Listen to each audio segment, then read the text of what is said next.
What's up, guys? Direction is much more important than speed. In this video, I'm going to talk about how to set reasonable short to medium term goals for runners and how to determine training tempos for different types of training.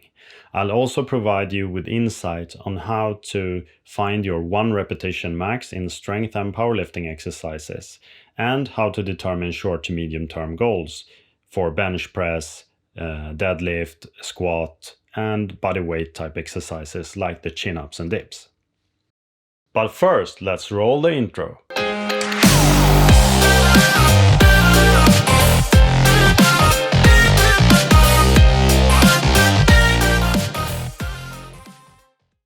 So why should you measure performance and set short to medium term goals? Well, for starters, it's a great motivator. It also provides insight on how to train to increase your performance.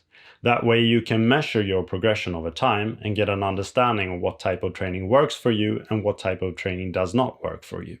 It is also a good predictor of future performance, which means that you can update your goals as you go.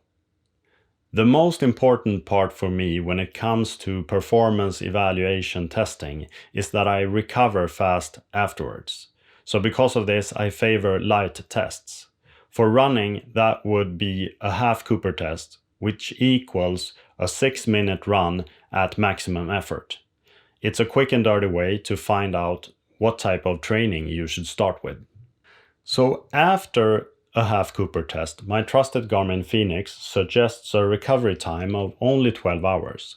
That means that I usually rest a few minutes and then I continue training like it's a normal training day. So it's really easy on your body from a recovery point of view, but don't underestimate the test. It is really tough during the execution. So when doing performance evaluation testing for strength and powerlifting exercises, I go with a weight that is approximately 70 to 90% of what I believe that I can do in a 1 repetition max. I will do repetitions with this weight until I fail. That is, until I can't lift it or until I lose control over the lift. For example, in the deadlift, I tend to straighten the legs before my back has completed its movement when I'm tired. So that is usually a sign of fatigue, and it's a fail. When doing performance evaluation testing, it is really important that you warm up first, because that will make you perform at the highest possible level. That is true both for running and for powerlifting. So with that said, let's move on to the half Cooper test. I usually warm up with a 1,500 to 2,000 meters slow run, some dynamic stretching and strides. After this, I make sure that my heart rate stays elevated until the start. So I want my heart rate to be above 120. That's a good starting point for me, but you need to find your own level. Now, if you've done your warm-up right and you pace yourself carefully, you will see your heart rate rise gradually with low fluctuation, like this. Here is a different training session with a warm-up phase and relatively hard 1K intervals with standing rest of 90 seconds. In the warm-up session, you can see the heart rate fluctuate. You don't want this during your test because it will impact your performance negatively. So after you have finished your half Cooper test, record how long you managed to run. Take that info back home and then you go to the calculator on runsmartproject.com, type in your result and press calculate.